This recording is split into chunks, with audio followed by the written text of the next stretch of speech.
Ở Đông Nam Á thì Campuchia nằm ở vị trí rất đặc biệt. Đây không phải là quốc gia không có biển, nhưng cũng không phải là quốc gia thuận biển như là Việt Nam, Thái Lan hay một số nước khác. Campuchia giống như một người đứng trong nhà, nhưng cái cửa chính của mình thì lại quay về phía hàng xóm. Muốn ra đường lớn thì vẫn đi được, nhưng không phải là theo cách tự nhiên nhất. Và chính từ yếu tố địa lý đó, câu chuyện của kênh đào Phù Nam đã ra đời. Đây không chỉ là một dự án giao thông mà là một cách để Campuchia tự viết lại cách mình kết nối với thế giới bên ngoài. Một con kênh dài khoảng 180 cây số, can thiệp rất sâu vào địa lý, vào dòng nước, vào kinh tế, thậm chí vào cả tương lai của khu vực và những người hàng xóm Campuchia. Muốn hiểu vì sao Campuchia quyết định xây kênh này, phải quay về một thứ cơ bản nhất, đó là nước chảy như thế nào. Campuchia có hai dòng sông cực kỳ quan trọng, đó là sông Mekong và sông Ba Sac, mà sông Ba Sac thực ra cũng là một nhánh của sông Mekong. Bạn có biết ở Việt Nam gọi là sông gì hay không? Sông đi qua Phnom Penh rồi chảy xuống phía nam đi vào lãnh thổ Việt Nam, tạo thành đồng bằng sông Cửu Long trước khi đổ ra biển. Điểm mấu chốt nó nằm ở chính cái chỗ này. Gần như toàn bộ hệ thống sông lớn của Campuchia đều hướng về Việt Nam. Nghĩa là gì? Nghĩa là người Campuchia ở Phnom Penh muốn vận chuyển hàng hóa bằng đường thủy ra biển thì gần như chắc chắn sẽ phải đi xuống miền Tây của nước ta. Không có lựa chọn nào khác thuận tiện hơn. Trong khi đó, nếu nhìn sang phía Tây Nam, các tỉnh của Campuchia như là Ta Keo, Kampot hay là Kép, chúng ta sẽ thấy đường xuống biển khá gần, thậm chí là rất gần, nhưng lại không có một con sông lớn nào nối trực tiếp từ trung tâm kinh tế xuống khu vực này. Tức là Campuchia đang rơi vào một tình huống như thế này. Có sông thì sông lại đi không thuận với họ, có biển thì lại không có đường ra. Và khi địa lý không thuận tiện, con người sẽ tìm cách chỉnh lại. Kênh đào Phù Nam chính là một đường cắt nhân tạo nối thẳng từ hệ thống sông Mekong, Ba Sac xuống biển, biển ở đây cụ thể ở tỉnh Kép, giống như vẽ thêm một mũi tên mới trên bản đồ dòng chảy. Kênh đào Phù Nam thì chúng ta đã nói nhiều rồi và chúng ta cũng đã nói đến việc Campuchia khởi công rồi. Sự thật là họ đã khởi công giai đoạn 1 vào tháng 8 năm 2024. Thì nhiều người nghĩ rằng Campuchia đã bắt đầu đào và đào được tương đối nhiều. Nhưng thực tế thì họ gần như là chưa đào, gần như thôi. Trước hết thì họ làm một số việc ở giai đoạn 1, đó là khảo sát. Một cái tuyến kênh dài khoảng 150 cây số thì không thể đào theo kiểu thấy đâu đào đó, hứng đâu đào đó. Người ta phải hiểu rõ từng mét đất, từng cái lớp địa chất. Có nơi là phù sa đất mềm, đào dễ nhưng mà dễ sạt lở. Có nơi là đất cứng thì phải xử lý theo kiểu khác. Có nơi gần những khu vực dân cư phải tính toán như thế nào để không ảnh hưởng đến nhà cửa ruộng vườn. Sau câu chuyện đất là câu chuyện nước. Đào kênh không phải là đào một cái mương hay một cái rãnh, mà là tạo ra một hệ thống dẫn nước sống.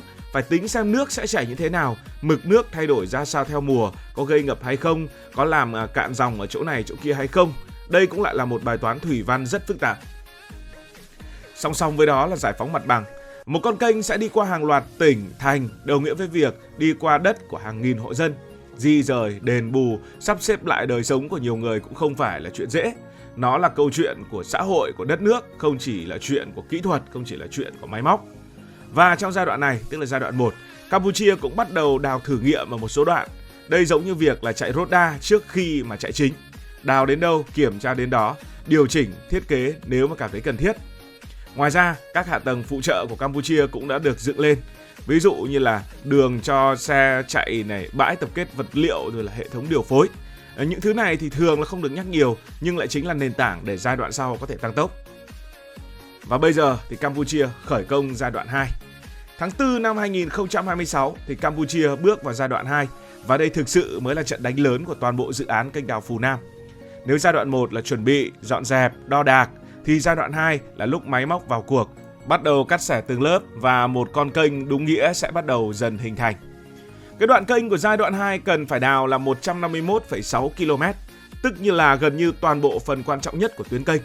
Nếu nhìn theo con số có thể hiểu đơn giản là giai đoạn 1 mới xử lý chưa tới 30 km đầu tiên, còn lại đến hơn 80% khối lượng chính thì nằm ở giai đoạn 2.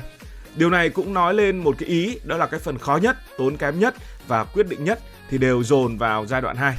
Cụ thể, tuyến kênh sẽ bắt đầu từ khu vực Kandan, đây là một cái vùng ven của Phnom Penh, nơi có hệ thống sông Mekong và sông Ba Sac chảy qua. Và đây chính là điểm lấy nước, tức là nơi kết nối trực tiếp với dòng chảy lớn nhất của Campuchia. Từ đây kênh sẽ đào dài xuống phía nam đi qua tỉnh Ta Keo.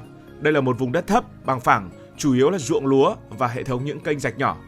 Chính vì địa hình của Ta Keo khá thấp và bằng, việc đào kênh ở đây vừa có lợi lại vừa khó. Lợi là dễ thi công, không phải phá núi hay là xử lý địa hình phức tạp. nhưng khó ở chỗ là đất mềm dễ sụt lún. Nếu mà không gia cố tốt thì bờ kênh có thể bị sạt. Vì vậy ở giai đoạn này, ngoài việc đào, người ta còn phải làm kè, gia cố bờ, thậm chí là xử lý nền đất để đảm bảo ổn định lâu dài. Đi tiếp xuống phía nam sẽ là một khu vực có tên là Angkor Borei, một cái tên nghe rất là cổ. Đây từng là trung tâm của một nền văn minh cổ xưa gắn với vương quốc Phù Nam ở trong lịch sử, đúng như tên gọi của con kênh này. Việc đào kênh đi qua khu vực này cũng không chỉ là chuyện kỹ thuật mà còn liên quan đến văn hóa và khảo cổ. Mỗi mét đất đào lên có thể chạm vào một dấu tích lịch sử, nên quá trình thi công ở đây phải đi kèm với khảo sát, bảo tồn, thậm chí là điều chỉnh dòng nếu cần. Sau đó tuyến kênh tiếp tục đi qua Kampot, nơi địa hình bắt đầu chuyển dần từ đồng bằng sang vùng ven biển có đồi thấp và có sông nhỏ đổ ra vịnh Thái Lan. Ở đây chính là cái đoạn chuyển tiếp, nơi kênh không chỉ đơn thuần là một dòng nước nữa mà bắt đầu phải tính đến thủy triều, đến nước mặn, nước ngọt và đến việc kiểm soát dòng chảy hai chiều. Và cuối cùng sẽ là Kép. Kép ở đây chính là cái điểm kết thúc. Điểm kết thúc nhưng lại mở ra tất cả. Kép hiện tại là một tỉnh ven biển khá yên bình, nổi tiếng với hải sản ngon và du lịch nhỏ lẻ. Nhưng khi kênh đào hoàn thành, nơi này có thể thay đổi hoàn toàn vai trò. Từ một đô thị nhỏ ven biển, Kép sẽ trở thành một cửa ngõ thương mại, nơi hàng hóa từ nội địa Campuchia đi thẳng ra biển. Điểm mấu chốt ở giai đoạn 2 này là gì? Đó là khi mà cái đoạn này hoàn thành thì kênh không còn là một tuyến nội địa nữa. Nó trở thành một tuyến vận tải quốc tế thực sự. Tàu có thể đi từ Phnom Penh xuống thẳng biển mà không cần vòng qua hệ thống sông ở Việt Nam. Đây chính là một cú bẻ lái rất lớn về mặt địa lý. Trong quá trình thi công của giai đoạn 2 thì không chỉ có việc đào kênh thôi đâu. Hàng loạt những công trình đi kèm sẽ được xây dựng đồng thời. Ví dụ, cống điều tiết nước sẽ đóng vai trò như những van khóa sẽ xuất hiện, giúp kiểm soát mực nước, ngăn lũ mùa mưa và giữ nước vào mùa khô. Đây chính là một yếu tố sống còn, bởi vì nếu không kiểm soát tốt, kênh có thể gây ngập hoặc làm thay đổi dòng chảy quá mạnh. Các cây cầu cũng sẽ được xây dựng tại nhiều điểm cắt qua đường bộ. Nếu không có cầu thì con kênh lại trở thành một cái thứ chia đôi giao thông. Vì vậy hệ thống cầu không chỉ là phụ trợ mà là một phần bắt buộc để đảm bảo kết nối liên tục. Ngoài ra, hệ thống điều phối tàu thuyền cũng sẽ được thiết lập lại. Khi con kênh Phù Nam mà đi vào vận hành, sẽ có nhiều loại tàu khác nhau, tàu hàng, tàu nhỏ, thậm chí là tàu du lịch đi xuyên kênh chỉ để đi chơi thôi. Việc kiểm soát luồng, tốc độ, điểm tránh nhau là cực kỳ quan trọng để tránh tai nạn và đảm bảo hiệu quả vận tải. Nói một cách dễ hiểu, giai đoạn 2 thì không chỉ là đào một con kênh, nó là quá trình biến một ý tưởng trên giấy thành một tuyến vận tải sống động, có dòng nước, có tàu thuyền và có cả tiền bạc, có kinh tế đang chạy ở trên đó. Và sau khi xong giai đoạn này, Campuchia sẽ không chỉ có một con kênh, họ sẽ có một con đường nối ra biển theo đúng nghĩa đen. Nói về kênh đào Phù Nam mà không nói về những tác động của nó thì quả là thiếu sót. Từ trước đến nay, nước từ sông Mekong chảy xuống Việt Nam theo một quy luật tự nhiên đã tồn tại hàng nghìn năm. Nhưng khi có kênh đào, một phần dòng nước có thể sẽ được dẫn sang hướng khác, hướng về phía Kép, tức là hướng ra biển, hướng ra vịnh Thái Lan. Điều này giống như bạn đang có một con đường cao tốc, bỗng nhiên có thêm một nhánh rẽ lớn, xe sẽ bắt đầu phân luồng. Ở phía Campuchia thì điều này có thể mang lại lợi ích, nước được phân bổ lại, một số khu vực có thể được cải thiện về tưới tiêu, về nuôi trồng thủy sản. Nhưng ở phía hạ lưu, đặc biệt là đồng bằng sông Cửu Long của Việt Nam chúng ta, câu chuyện sẽ trở nên nhạy cảm hơn. Dòng chảy thay đổi có thể ảnh hưởng đến phù sa, đến độ mặn và đến hệ sinh thái. Và tất nhiên, mọi thứ còn phụ thuộc vào quy mô thực tế của dòng nước được chuyển hướng. Nhưng về nguyên lý, khi mà bạn đã đụng vào dòng sông, xẻ vào dòng sông thì bạn đang đụng vào cả một hệ thống phức tạp và ảnh hưởng đến sinh kế của những người Việt Nam ở phía hạ lưu. Thế nên nói là một con kênh tạo ra nhiều hiệu ứng thì cũng đúng. Con kênh này không chỉ để tàu chạy từ điểm A đến điểm B, nó có thể tạo ra một hành lang kinh tế mới. Dọc theo tuyến kênh, Campuchia kỳ vọng các khu công nghiệp, kho bãi, trung tâm vận chuyển có thể mọc lên. Những vùng trước đây chỉ làm nông thôi, bây giờ sẽ chuyển mình. Chi phí vận tải đường thủy vốn rẻ hơn rất nhiều so với đường bộ. Và nếu có tuyến kênh này, hàng hóa từ Phnom Penh có thể đi thẳng ra biển mà không cần phải đi vòng. Điều này giúp Campuchia giảm chi phí, tăng sức cạnh tranh và thu hút đầu tư. Một con kênh nhưng kéo theo cả rất nhiều sự thay đổi. Nếu nhìn rộng ra thì chúng ta thấy mô hình này không mới. Kênh đào Suez, kênh đào Panama ban đầu cũng chỉ là tuyến vận tải, nhưng sau đó đã trở thành những trục kinh tế. Campuchia rõ ràng đang kỳ vọng điều tương tự, dù quy mô và vị thế có khác nhau. Vấn đề cuối cùng, khi nào kênh đào Phù Nam được hoàn thành? Thì theo kế hoạch hiện tại, dự án bắt đầu từ tháng 8 năm 2024 là giai đoạn 1 rồi, giai đoạn 2 là tháng 4 năm 2026 và mục tiêu là hoàn thành vào khoảng năm 2028. Tức là toàn bộ dự án được kỳ vọng hoàn thành trong khoảng 4 năm. Với một công trình dài khoảng 180 cây số đi qua nhiều địa hình khác nhau thì đây là một tiến độ rất là tham vọng của Campuchia. Nó đòi hỏi nguồn lực lớn, tổ chức tốt và đặc biệt là ít sai sót. Nhưng nếu làm được, đây sẽ là một trong những dự án hạ tầng đáng chú ý nhất khu vực trong những năm gần đây. Tổng kết lại, nếu phải nói ngắn gọn, thì kênh đào Phù Nam không chỉ là chuyện đào đất để tìm đường ra biển. Đây là câu chuyện về việc Campuchia không thay đổi được vị trí của mình trên bản đồ, nhưng mong muốn thay đổi cách mình kết nối với thế giới.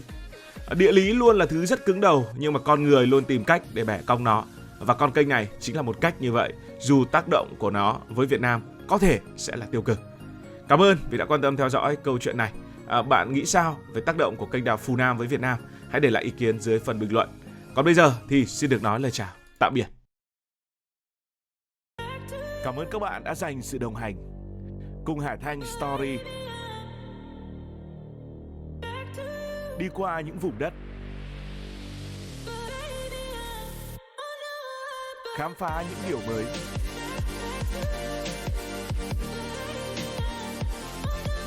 Đừng ngần ngại, hãy để lại những góp ý và xin được hẹn gặp lại.